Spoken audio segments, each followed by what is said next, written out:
like this little boy really thought like I didn't protect my family enough. And so if we processed it, but if you could imagine, like if he didn't get the treatment or he didn't get the therapy and he's going off in the world thinking it was my fault, like how that affects someone's He always believed development. that. Exactly. We're not taught that at a young age.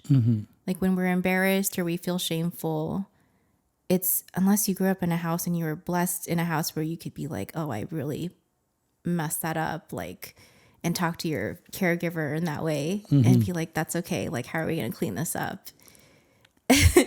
You know, being able to express that in a relationship as an adult is hard. Sometimes I make mistakes in my life. Life goes on and on and on and on and on.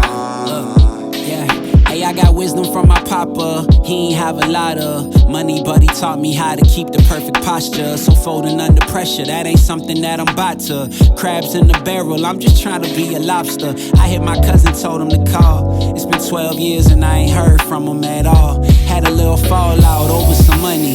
Damn, ain't it funny how the smartest people be beefing like they some dummies? But I hope you doing swell now. Hope your family well now. Welcome to Primary Purpose with Pej. I'm your host. My name is Pej. I have a very special guest today. Her name is Dr. Vicky Trung. Dr. Trung is a licensed marriage and family therapist and a leading voice in trauma therapy multiculturally with children, but also with adults, definitely adult children of immigrants. Many of the people that she serves have childhood trauma, attachment moods, and emotional patterns. These patterns are passed down through generations. She is certified in EMDR. This is one of the most effective based treatments for PTSD. Vicky also serves the court system as a forensic consultant. Her work sits at the intersection of mental health, culture, trauma, and family systems. This conversation is a deep exploration of trauma, cultural barriers, how we have been molded throughout our lifestyles, and how we can change. Please welcome Dr. Vicky Trung to the show. Welcome to the show. Thank you. It's very good to have you here, Vicky. I've known you for a long time. Yeah, I'm excited to be here. Thanks for having me. We talked about this. We talked about having you come on. We did. It is time. It's happening. It's time has come. Well, it's happening now. Okay, and I mean, obviously, I definitely want to get into what you do professionally, but I also would just like for you to talk a little bit about yourself, who you are, and where you're from, where you grew up, and why you even got into this line of work. Sure. So I am from a place called Glida, California. It's in Santa Barbara County. Okay. Grew up there, lived there until I was about 18, and then I moved out to San Diego for school, and then I moved out to Orange County in 2011 for work. So I've been here ever since. And was it this type of work right away? No, I was actually, so I started in the banking industry, and then I got into the legal work. And then when I moved out here, what was the original plan was I was going to take my LSATs and then go to law school, but I got pregnant with Nadia and then decided I just really don't want to do law school with a baby. So the next dream that I really wanted to have was to have my private practice and do some consulting work in the legal field and also in mental health. And so that's what I ended up doing. What a shift. Huge shift. And I'm grateful for it too, because if I was really honest with myself, I love working with people. And I think sitting behind a desk and doing paperwork just wasn't really, I'm not cut out for it. It's not my jam. So for official purposes, what is your role? What do you do? You're a licensed family and marriage therapist? Yep. So I'm a licensed marriage and family therapist. Okay. I work primarily with individuals focusing on trauma. I'm EMDR certified. So that's primarily my line of work, working with EMDR. And I also work with couples. And I work with adult children of immigrants. Adult children of immigrants, as in like how old? So usually adults 18 and up? 18 and up. Yep. Okay. So that's part of my practice. And then the other part is I do child custody work for the courts. Okay. And then the people that find you, I mean, what is some of their traumas?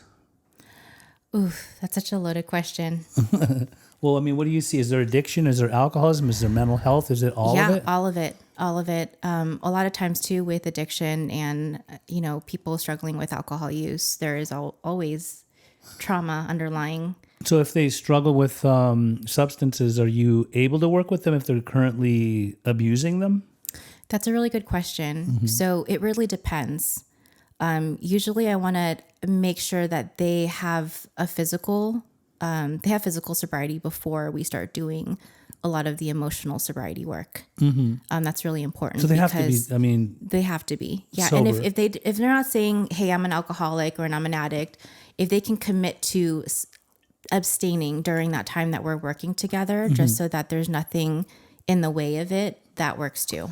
Okay. And if they want to go back to coping in that, if they need to go, you know what I mean? Like it's during that time that we're working together so that it's meaningful and that there's nothing in the way. It's really important that someone's able to sustain from alcohol use or substance abuse. I don't blame you. Yeah. What kind of work are you going to do if somebody comes into your office not well or under the influence? Exactly. Yeah. I've had experiences where clients won't tell me that they're using some sort of substance to cope, and we're doing all this work and it's not going anywhere, and I'm just confused. And all of a sudden, maybe 3 months later, hey, I've been using this at night to cope. And it's like, oh, okay, well, you've just paid me this amount. We've sat on this much time, and yeah, you could take the information, but that there's definitely a barrier there. Okay. And then why immigrants? Or is it just immigrants, or do you have many different types of people that come to you? Yeah, it really didn't start as adult children of immigrants, but I actually started working primarily with sexual assault survivors and children. So I worked for nonprofits that worked with sexual assault survivors, and then I also worked for a nonprofit working with children, especially children that are impacted by the juvenile justice system. So I started doing that work, but then when I went into group practice, I started noticing that people that came to me were people who had parents that were immigrants. And it's probably because of my background too. My parents are born and raised in Vietnam. And so there's a connection there. They probably thought that I could really understand where they came from. And so that's it. It kind of just came to me. I didn't really seek out like, hey, this is what I'm going to specialize in, and this is what I really want to do. So a lot of them are first generation because their parents are immigrants. And then you say your parents were born and raised in Vietnam. You were born here in America? I was born in America. So you're a first generation Vietnamese American lady. Yes. Well, Chinese and Vietnamese. Oh, okay. Yeah. What a mix. Yeah, what a mix. Okay. And your daughter is half Iranian exactly. and half Vietnamese. I love that. Yep. Yeah. Such a beautiful kid. What a great mix. Thanks. Okay, so from what you've seen, do you believe that because their parents are immigrants, they might have a lot of turmoil growing up here in this society because perhaps their parents' culture, their parents are trying to enforce their culture onto their kids while growing up here in the United States, which then makes it a double challenge because they have to grow up in a society where it's an American society. It's the land of the free. And because there's so much, let's say, for example, so much regulated styles of living from whatever culture that they come from, it makes it that much more difficult, which then makes it not just a challenge for the individual, but also they might rebel towards their families. Is that something that happened to you? That's exactly what happened to me. Absolutely. Like, what did they think? They're just going to be hardline Persians raising me here in the United States and telling me stay away from those people. It's like, you brought me to those people. Yeah. You know what? I think it just depends on the person. It's really depend on, every family's different. I've had families where the families have really pushed acculturation more so than preserving the culture. And the trauma is more about, a lot of people that come see me, a really big theme is this hyper-achieving, I need to, this achieving without really understand, how do I say this? It's instilled in them that achievement is what's going to bring them the worth. And that comes from a lot of the immigrant mentality of like, we come here, we're providing, we have nothing. And so make something of your life. Right. And so a lot of that, when I see people have that growing up and they're coming to me in their 30s and their 40s, they're suffering from burnout. They don't know how to take care of themselves, not in a, not in a hygiene way, but just like emotionally, just not knowing like where to meet themselves. Emotional regulation. Well, it's more just like not having compassion for themselves, right? It's just like, it's usually like, here's the expectation. And then when they meet it, there's no like, oh my gosh, like great job, I'm proud of myself. It's like, no, I don't feel anything. What's the next thing? So that's a lot of what I see, especially with adult children of immigrants. When they get married, it's like they're both two hyperachievers and they get into a relationship.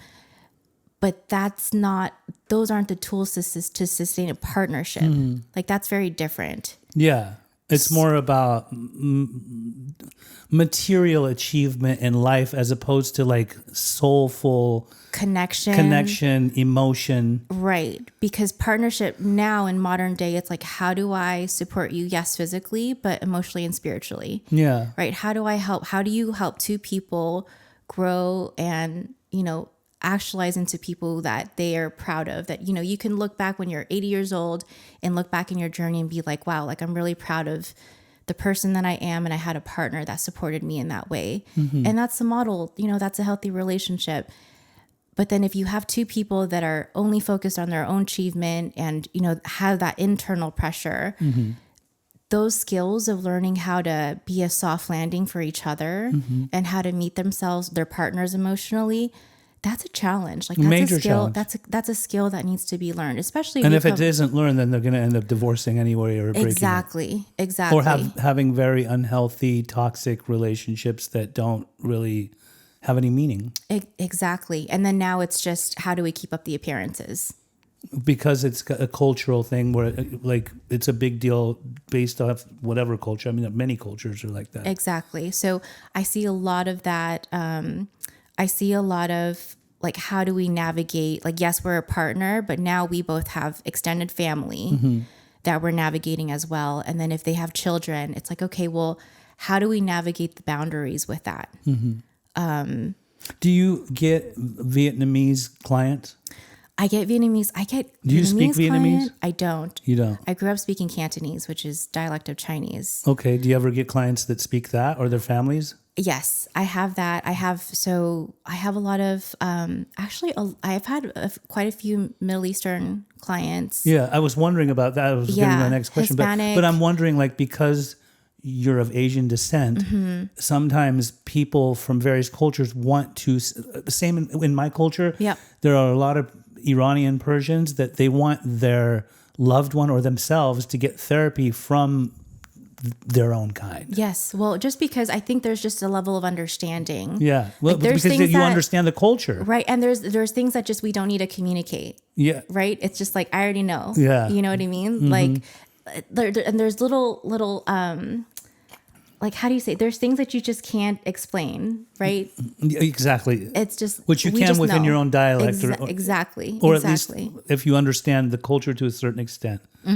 And I think, in a sense, if you have some Middle Easterns that are coming to you, then you understand 100%. For sure, you do now, more than ever. More than ever.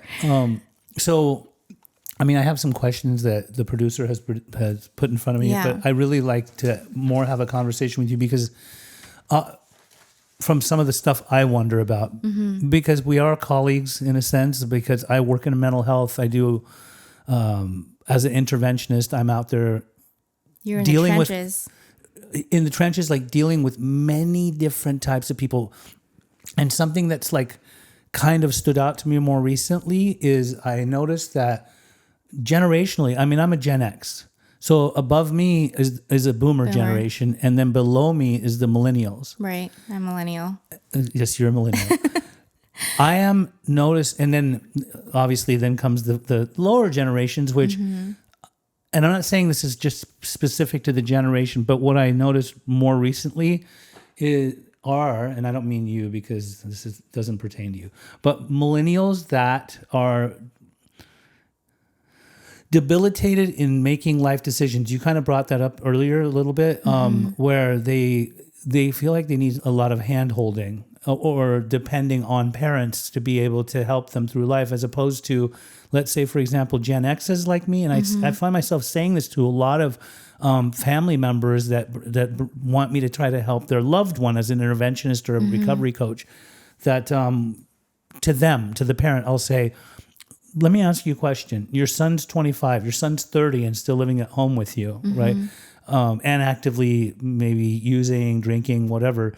How old were you when you had to leave the nest? And usually they say, oh, I've been taking care of myself since I was 16 or 18. I started working in the world, right? Just to be in a career-based job even, or went to university and then got a career-based job. And so I was taking care of myself.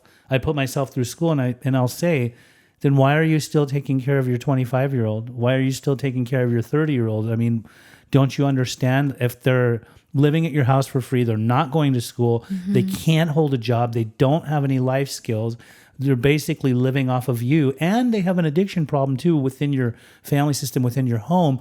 How do you want to change this whole dynamic? Oof. Do you know what I mean? Because it's not healthy for them. Right. And it's not sustainable for anybody. Yeah.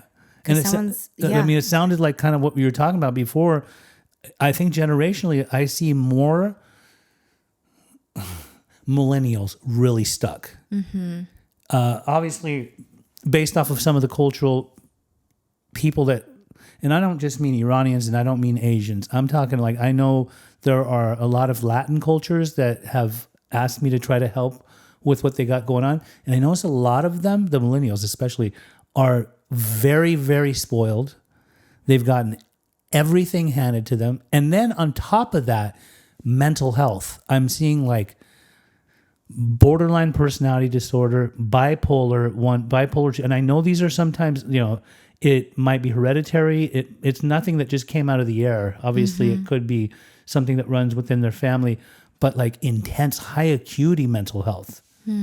A lot of them, there's in my own Persian culture, in my Iranian culture, I could count on two hands double of people that obviously some of them experimented with THC or with meth, and they end up and it's hospitalized. Worse. It's getting worse. It is getting so bad. But they end up getting hospitalized to the point, and sometimes it's more than once, right? To the point where they have to go to primary mental health facilities, and you sprinkle their culture into all of that. Like some people are, it's a taboo to be an addict or an alcoholic, but they also don't want people to know that their kid has like this high acuity mental health. Yeah, so pride. We got to hide this. Let's just get them hospitalized. Somebody needs to fix my kid. Right. Just fix it. Take care of it. Do you have people that sometimes send their adult children to you that are hoping you can fix their kid? The people that I work with are willing. There's a willingness to get well, or there's a willingness to change. Do you mean the client or the client, families? The client. What about the families? I haven't had...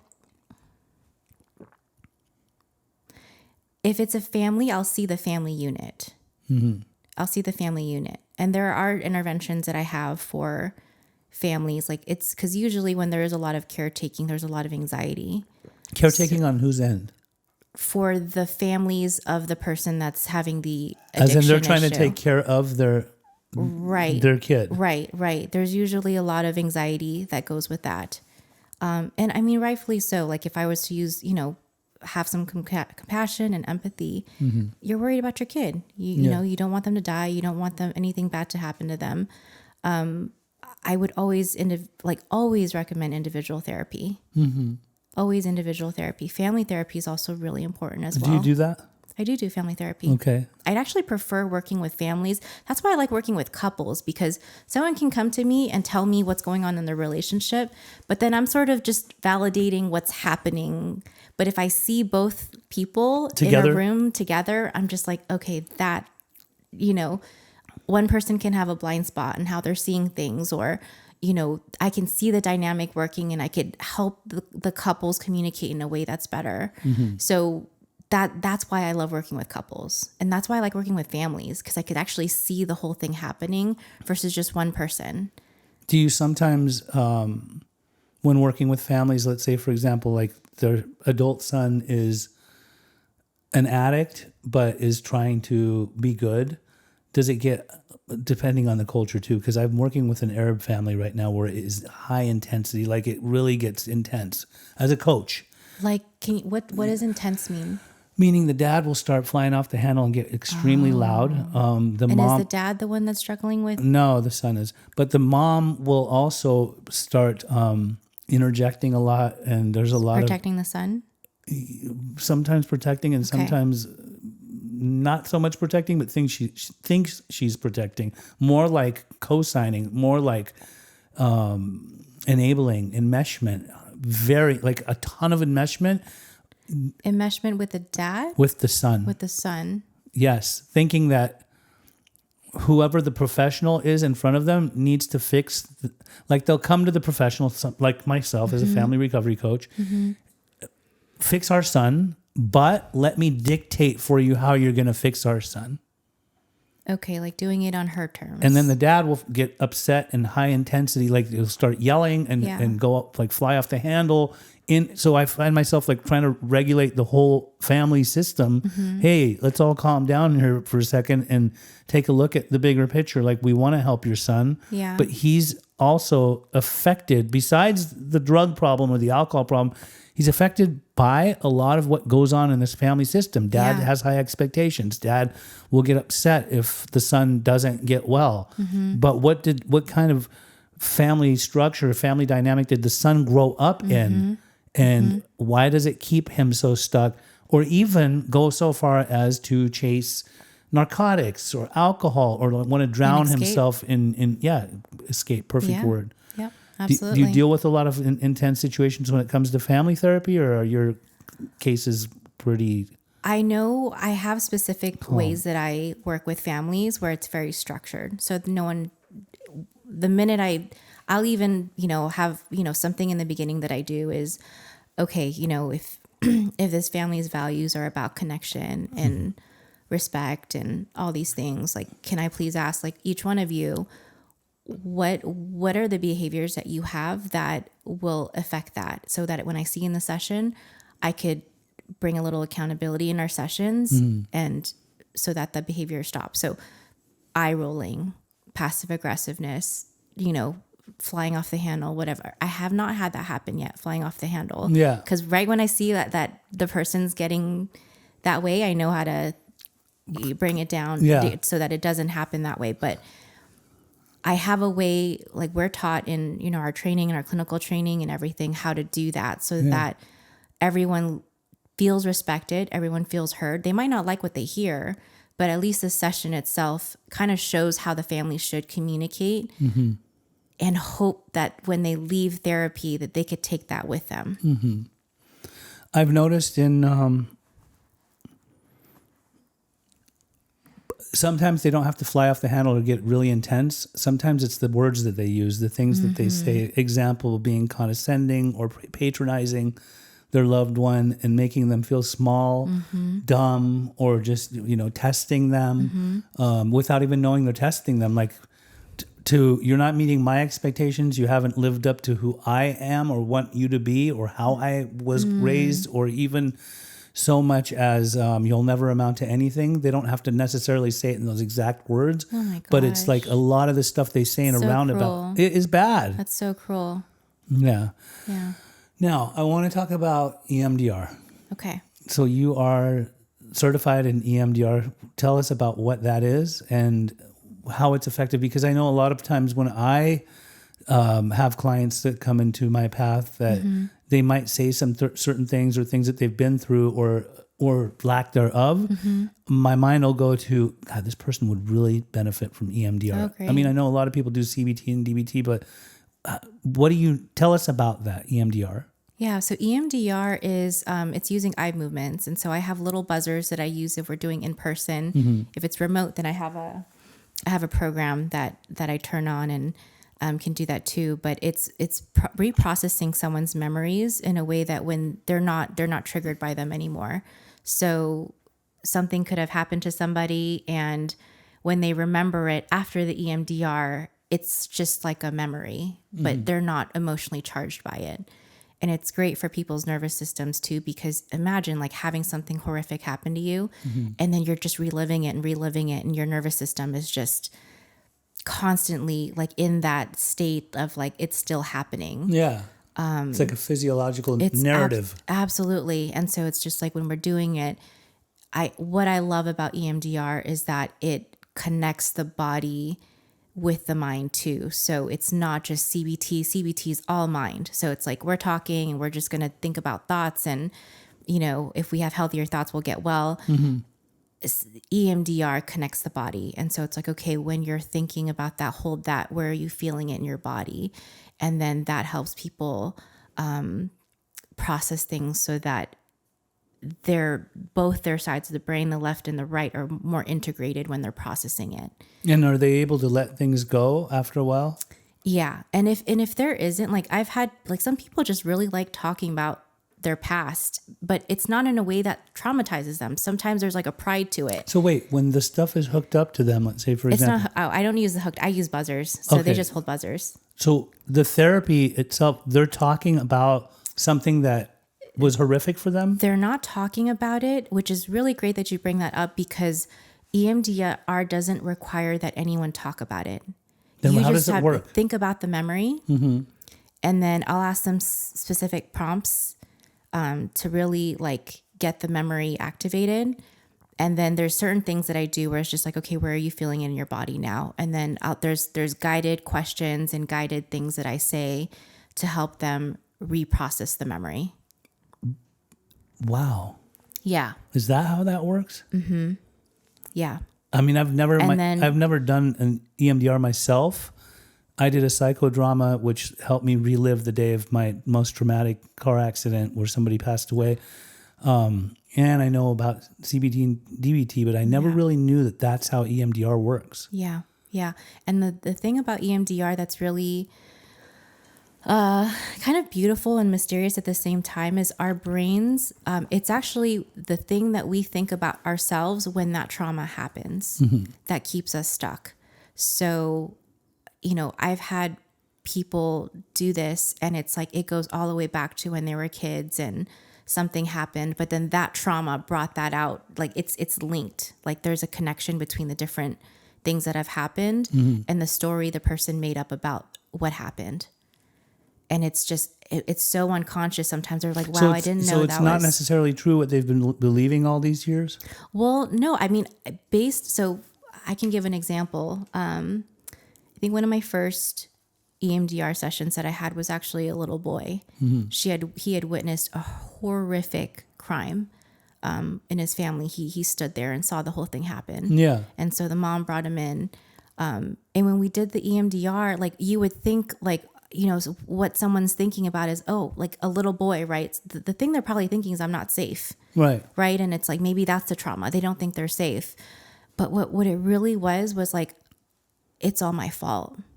Like this little boy really thought like I didn't protect my family enough. And so if we processed it, but if you could imagine, like if he didn't get the treatment or he didn't get the therapy and he's going off in the world thinking it was my fault, like how that affects someone's right. He always believed that. Exactly.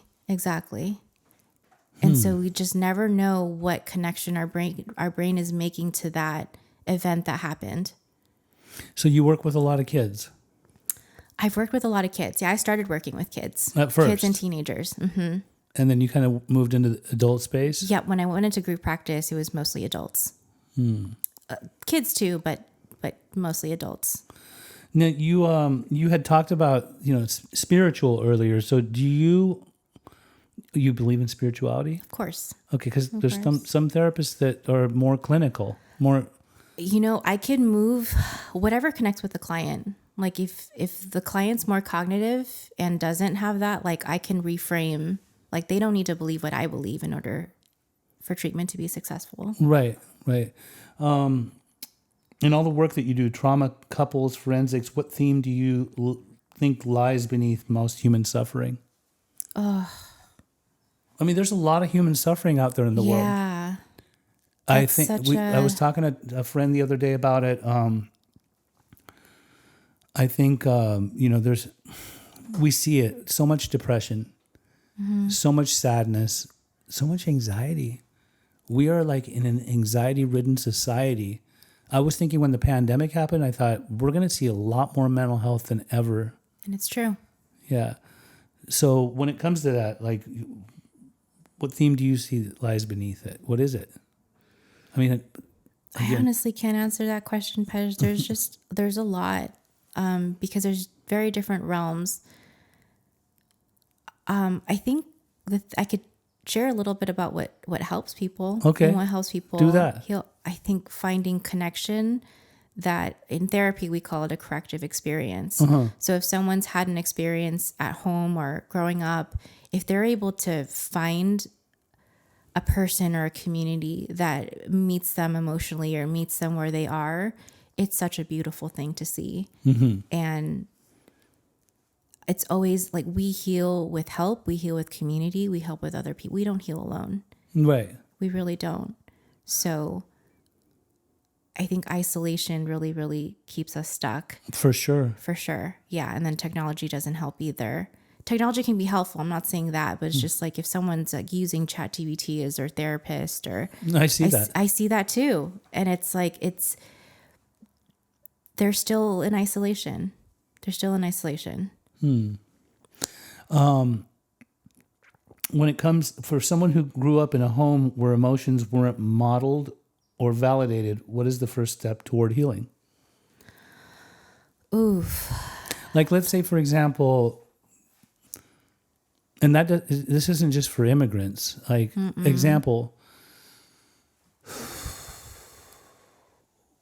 when I was growing up in Utah. I forgot you grew up in Utah. Yeah, for a little while. There was a lot of name calling because of my nationality from a select few. Not all people. Most people, very nice, loving, kind, accepting. I know that they, at least in my mind, I know that they thought he looks different because I was darker. Most of them were all American, right? White. I had a select few that would call me very derogatory, racist names, right? And so I remember thinking... I hear this a lot. Yeah. I mean, I remember thinking that if that guy is calling me a sand N-word hard R, then I wonder where he learned that. With my 12-year-old self, I would think, okay, maybe at home, media, dad probably calls them that, which then grandpa probably called them that, which got carried down generationally. Yeah. So do you ever find yourself having to tell your clients to build a boundary with their, because it wasn't modeled correctly within the family system, within the home? Perhaps if a dad talks to the son like that, and the son is highly affected by how the dad always talked about things, stigmatized addiction, talked about certain populations or people, was politically driven and or even like religiously driven in a way, right? Do you ever find yourself having to tell a client, let's say, for example, like, you can break that mold, like you don't have to necessarily, or you can even hold a boundary and not subscribe to what might be hurting you in your current relationships amongst people because it wasn't modeled correctly? I haven't had that, actually. You know? I haven't had that because most of the people that come to me are at the effect of the hate. They're the ones that are experiencing the hate. They're not the ones in the home where that's happening. Hate from who? Like what you're saying, right? Yeah. So you're giving me an example. Are you saying, like, just as an example, if that son, if that person that was calling you the names came to me, I don't get that. I'll get someone like you who's gone through it, who's been affected by that person, exactly. Was called the That's names. the person that ends up in my practice. Do you get those types? I do, and unfortunately, with in 2021, I got a lot of that with the Asian hate that was happening, like with COVID, and like the stereotypes that started happening. I got a lot of that. So how would you help them process that? A lot of it was helping them how to stay in community with each other. And then a lot of it, like, I don't know how it is with like Persian culture, but with Asian culture, we're really taught to not say a word. Like, we don't talk to the police. Yeah. Like, we don't, right? We're the good, we can't make trouble. And so a lot of it, when these things would happen, or if like, you know, auntie or like grandma would get name called or assaulted on the street, the family is just like, we can't say anything.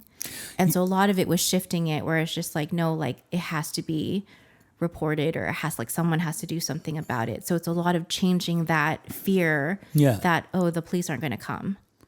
That's interesting you say that. Also, when I was going to school for drug and alcohol studies, we were actually taught that there are cultures that would rather sweep, let's say, for example, addiction or alcoholism within the family. Like if there's a member of the family, sweep it under the rug rather than even send them to go get help for it. Because it's in some family systems views as an embarrassment, a shame. Yeah. Absolutely. Like, you can't control your, like, what's wrong with you? Like that whole old thinking. Absolutely. Right. So have you had those types of clients too who feel shamed by their family members because of addiction? 100%. Absolutely. I think a lot.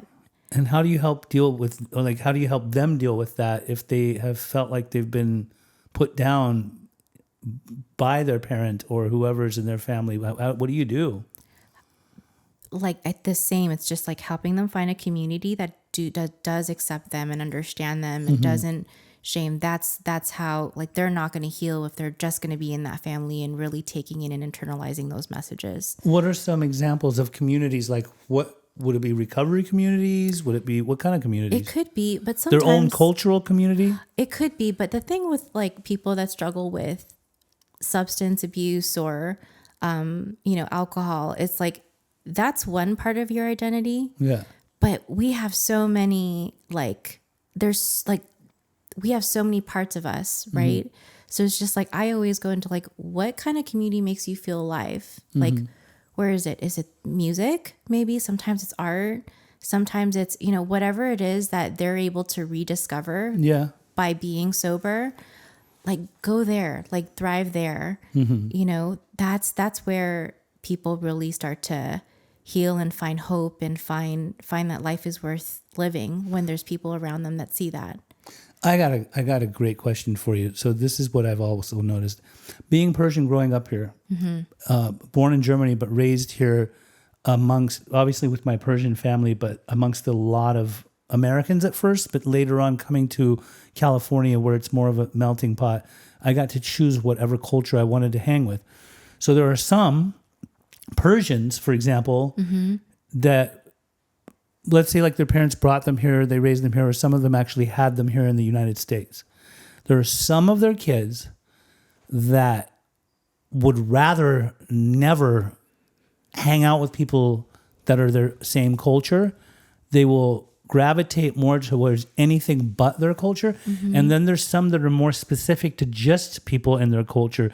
Perhaps they came to this country when they were 10 years old, so originally their language was Farsi, and so they had to adapt to this society, and so they make all Persian friends and they like to stay more specific to that. Why do you think,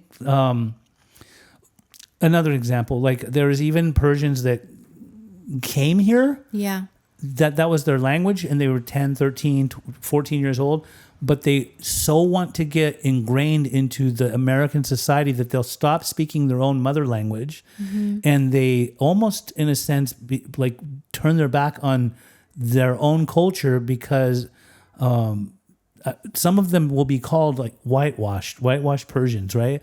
Like, you're basically you're not proud of your heritage. Yeah, I've heard originally, that. Right? Yeah, like you. Talk about that a little bit. Do you get people that are anti their own culture because they feel like maybe their culture has looked at them through a certain scope or through a certain lens? It could be that they're not getting their emotional needs met for that culture. Some people are way more adventurous than others. Some people find safety in commonality. Yeah. So it really depends on the values of the person. Yes. Yeah. I love that. How does culture influence the way people express or suppress emotion, conflict, and vulnerability? Oof, that's a big question. Well, let's go a little deeper. How does culture influence the way people express? I think a lot of that is conditioning through our families, through media. And I think when I see couples,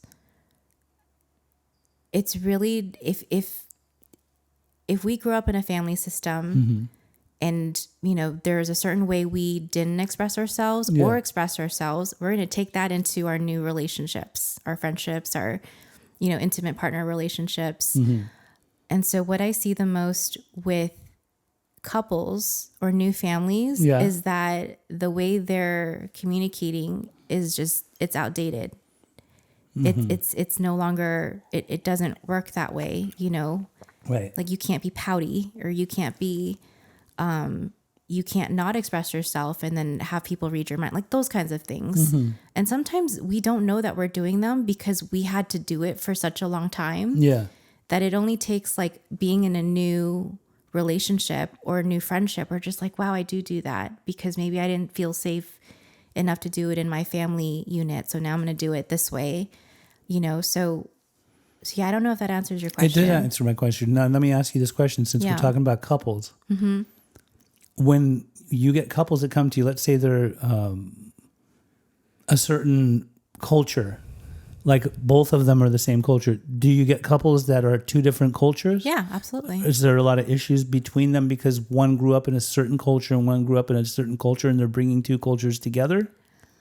I wouldn't say it's necessarily the culture.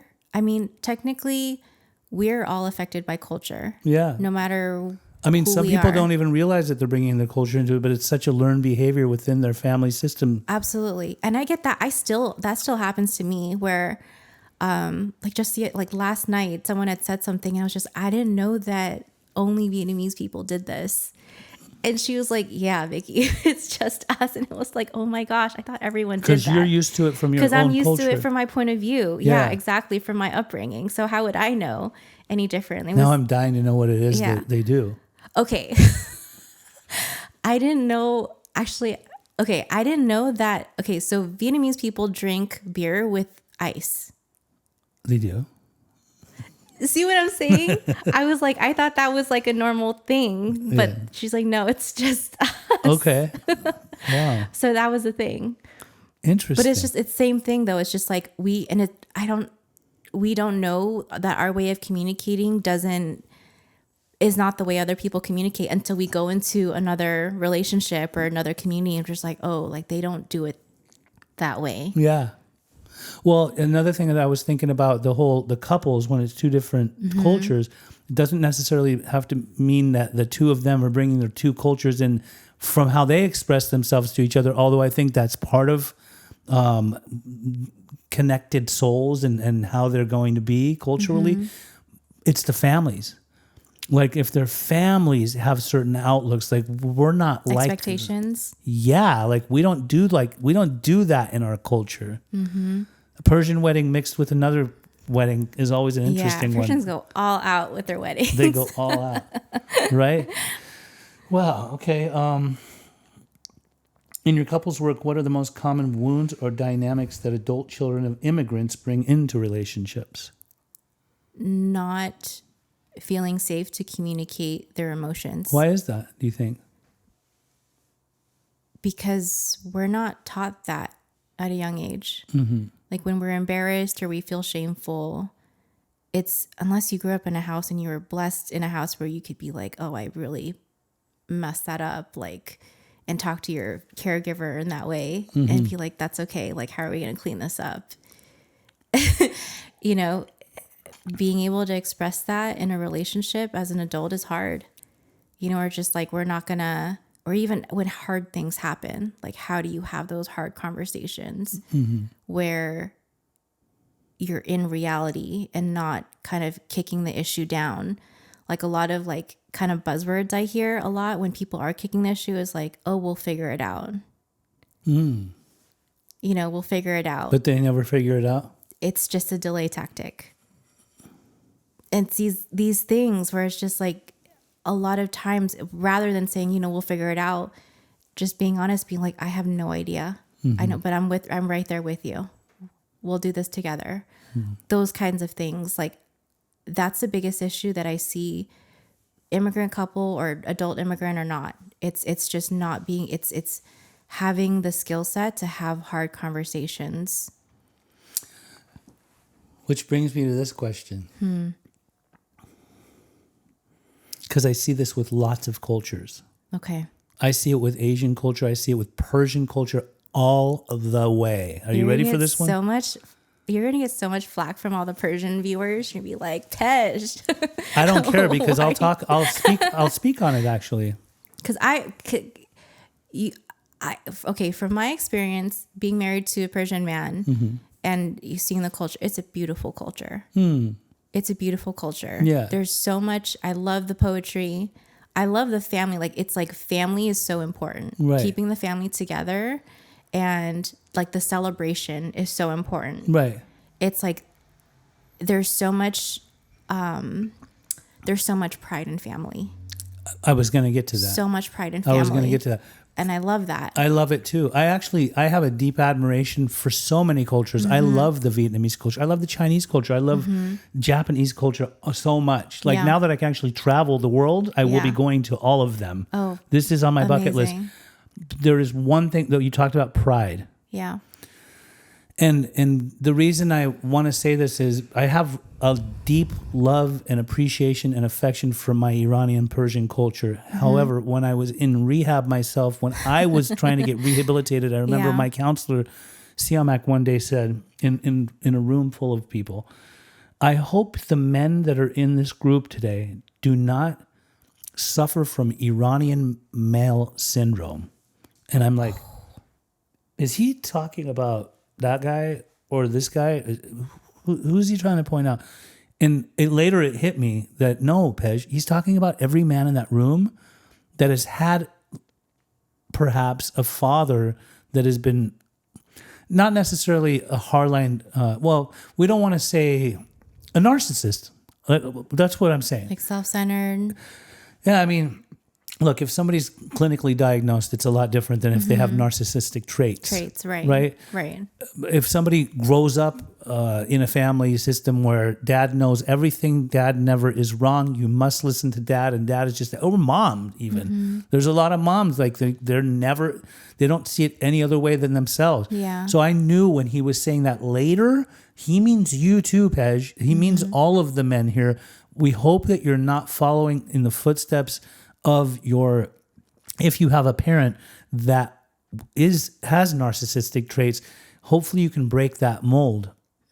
I see it with a lot of Asians too. Well, when you say something like that, what I think about too is like, what kind of suffering do men hold where they are always pressured to be right? Right. They're always pressured to. It's just a sign of weakness to be vulnerable. It's a sign of weakness to be vulnerable. So it's like I can't be wrong in front of people. Right. And so it's or even apologize or take ownership or admit your mistakes or your faults. Exactly. Some people will not they'll argue all the way through even if they know they're wrong. Yeah. Yeah. Yeah. But it's a sign of suffering. I think it's really a conditioned way of thinking. Yeah, because it also disrupts the connection they have with people around them. Or even their status. How they're seen. Yeah. They're the dad. Yep. I run this family. Without me, you'd be nothing. Yeah. Which is, again, back to the whole patronizing and sometimes condescending comments that a parent can make. But here's another thing. Yeah. And I think this is, since we're speaking about cultural upbringings, this is what I notice in my own culture. Many of the women that I've seen that have had an addiction problem or alcoholism or primary mental health, there's a lot of borderline personality disorder. And I do believe it's because of, there's so much to borderline. Do you know There's much a about it? lot to borderline. There's a lot to borderline. But I do believe it's the way they're raised, by how they're talked to, what the expectations are of them and what they would like for them not to become. I see a lot of Iranian women that rebel against the family. They'll do things that are so taboo. Like I'm talking like straight work in strip clubs and even go as far as, selling themselves, like their bodies, knowing damn well that if dad was to find this out, and sometimes they want dad to find out, to basically say, you've talked down to me my whole life and I'm going to show you now. So they totally rebel. And a lot of delusional thinking, a lot of narratives that they've made up in their minds and how they become anti their family, but they still expect from their family. Like, you made me like this, therefore you owe me. So you need to figure it out. I see this a lot. It's really, really bad. Yeah. Really bad. I don't see a lot of Iranian. When you do see people who maybe come in and they have that experience, what helps them move forward? It depends. A lot of them that I try to get the help that they need, I really feel they need extensive therapy. Okay. Like deep-rooted therapy to... A lot of borderlines don't want to accept that they're borderline. Well, it's such a taboo diagnosis. Yeah.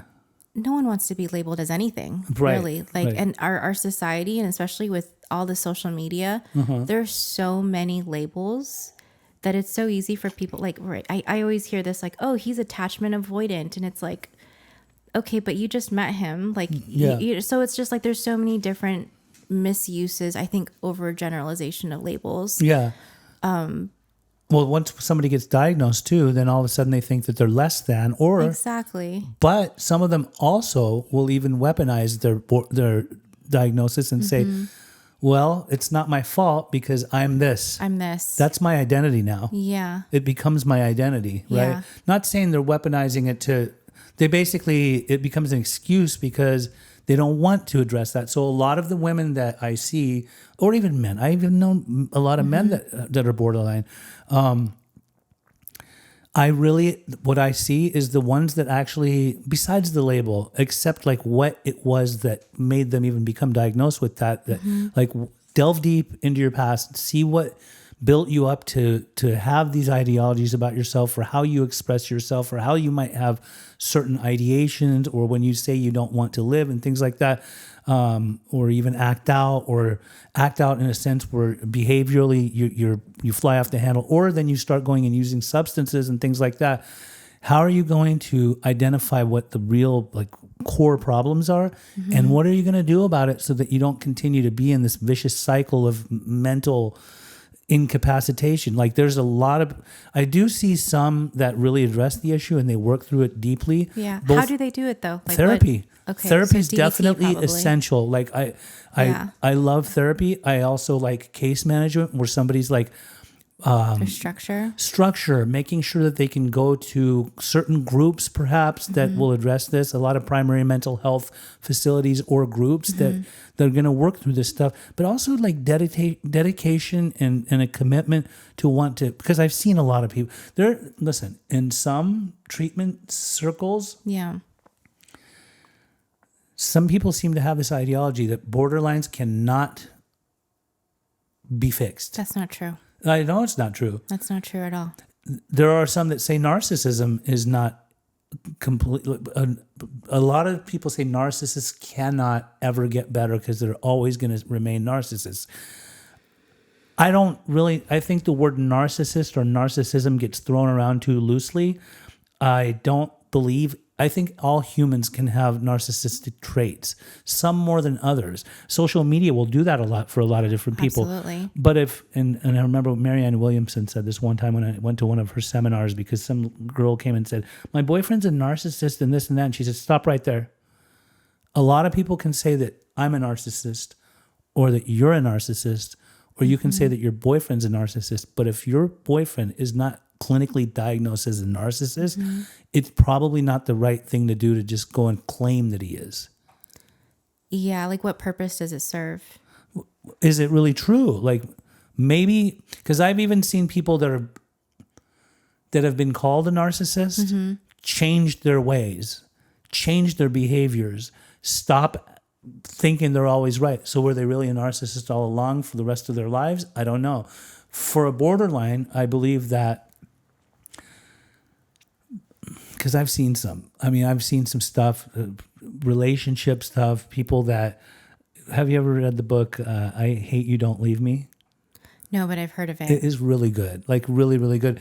I think that I've watched actual people, and this is not just where they need medication, but where they therapeutically, clinically work through their borderline personality disorder and get it regulated to the point where they become very normal and they don't keep acting out or doing things that lead them back to drugs, alcohol, homelessness, breaking away from the family. And also generationally, it can be carried down, most definitely. Like a lot of times, if I've had, I'm not just talking about Persian women, but a woman, for example, that's been diagnosed as borderline, sometimes it runs in the family. Sometimes it's their mom. Sometimes it's... Yeah, well, I don't know about the research with it being hereditary, but I know coping mechanisms. We're going to witness things and we're going to, if that person did it this way, we're going to do it this way too. So I think with people who do have, get to therapy and they have a diagnosis, a lot of it is just teaching a lot of emotional regulation. And I think that's the first step.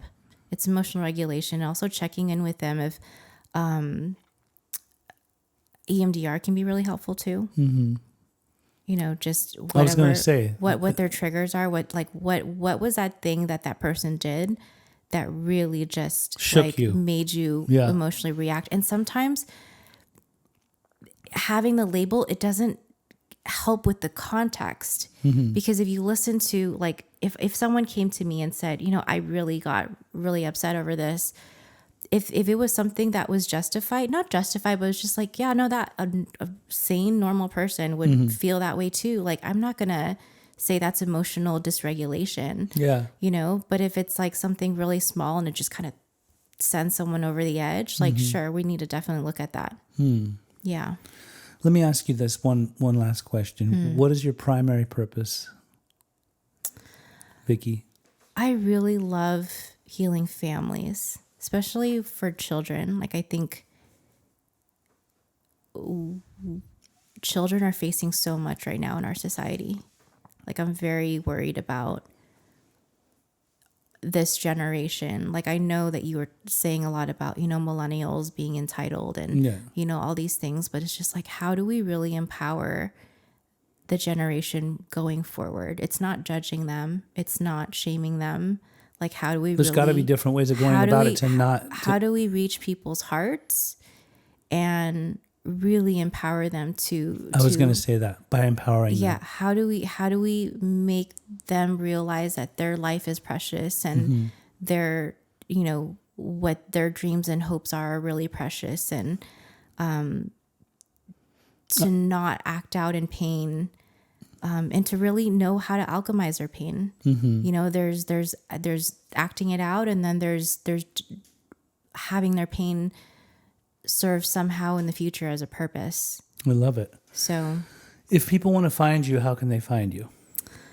They can reach me. Well, if it's for... Do you have any social media? I do. It's Dr. Vicky Trung. That's my Instagram. Okay. And then they also can go to my website if they're interested in working with me. So it's drvickytrung.com. And how do you spell Vicky, the last name? Oh, so Vicky, and then it's Truong. Okay. Yeah.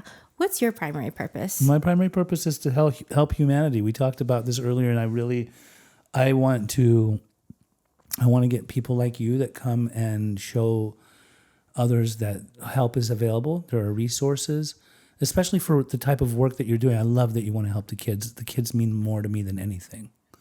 More to me than anything. When they ask me to speak in a high school or a junior high school, I get more out of going there, even if they don't have the brain capacity to take it all in, to just be able to try to connect with them, to empower them, to let them know that they can rise above from any insecurities, any type of validation that they're looking for from their peers that might not be healthy validation. I'm not there to tell them don't do drugs, because maybe half of them are already doing them, but more to let them know there is hope in case you're going down a dark path. I want to help humanity. Like I said earlier, there's too much human suffering. I believe humans are conditioned to think that they are what they're not, right? And really, that could come from many different things, family systems. It could be from playing with the kids up the street that talk a certain way, dress a certain way, act a certain way, listen to certain music. And then there's lots of people are influenced by people that are addicted. And not just that, like a lot of people for leisure purposes like to just go party and they think that the nightlife is the way to go. Unfortunately, you don't know that some people like to take one night and make that like a lifestyle, right? Yeah. So my primary purpose is to help humanity as a whole, like in any way I possibly can. That's why, like, I'm out in the trenches as an interventionist. I am working with families with intervention on call, where we do these free family support groups, trying to help a lot of people that have loved ones with addiction, with alcoholism, with mental health. I talk to families across America and around the world who have loved ones that are in psychosis, walking the streets, talking to themselves, shot out to the point of no return. But really, like, my primary purpose is to get that person out of that lifestyle, for that or lack thereof, and get them normalized, stabilized, and be able to have a life. And then a lot of overdoses. Like, it's all about overdose awareness, helping people understand that you don't have to be captivated by a substance that's going to potentially kill you within 5 seconds, right? And we already know what that substance is. Yeah. But I want to help humans. I want to help parents. I want to help kids. I want to help anyone I can that God places in my path, because we're all one soul. So it's my primary purpose is to be able to connect to that soul and be able to show people that they are worth it. Okay, 2 questions for you. Yeah. Do you have time? Yeah. Okay, one question is, when you first started doing this work to now, what types of interventions have you noticed didn't work? Maybe that were done for you, but then you sort of noticed like, wow, that's really ineffective, that you've stopped doing now. You mean when I was intervened on? Yeah. When my mom would put people in my path while I was in active addiction to come talk to me, to try to tell me what's good for me. So being told what to do. In a sense, they didn't really tell me what to do. Yeah. They just came to, like, try to give me some words of wisdom when I'm like loaded. That ain't going to work for me. There's a lot of people that find me on social media, on TikTok, on all of my platforms, and they'll say, "Hey, I've got my son here right now. What can we do? Like, I'll pay you for your time. Will you just talk to my son right now?" And I tell them, "I don't think your son wants to talk to me." Who are you going to tell him I am? A guy you found on TikTok? How much do you think he's going to listen to what? He's going to get on that phone and he's either going to be nice to me or he's not going to be nice to me. He's going to tell me to go F myself, or he's going to tell me, "Go ahead, lay it on me. I'm going to say some stuff." And he'll be like, "Thank you for the information. Got to go." That's one. And then the last part of your question, what was that? No, it was... Oh, and what I don't do now. What you don't do now that you did in the beginning. That's kind of like of what I don't do now. I do want to say the biggest roadblock that I'm up against, that I find myself having the hardest time for interventions I do on people that don't succeed, is family members that don't take proper instruction, continue to enable, they might say they're going to do A, B, and C, but they don't do C, right? So they're not willing to follow through, and they just continue to keep their loved ones sick. Why is that though? Why? Because they have a sense of guilt. And it's, it's helicopter moms, helicopter dads, people that want to continue to hover and think that they have the ability to fix their kid, and they don't know what they're up against when it comes to addiction, alcoholism. I'm not going to say mental health, but addiction and alcoholism, well, it is. Those are different animals. When it comes to mental health, there are some high acuity cases, psychosis, for example, where I'm not going to tell a parent tough love is essential. Like, we've got to figure out a different way of trying to help your loved one, because they can't make a decision for themselves. They're that far gone. Yeah. Do you do any kind of like consulting work on your own? Like after you're in the field, like do you have people that you consult with? Oh, as a matter of fact, I'll tell you this right now. I'm doing some grief counseling.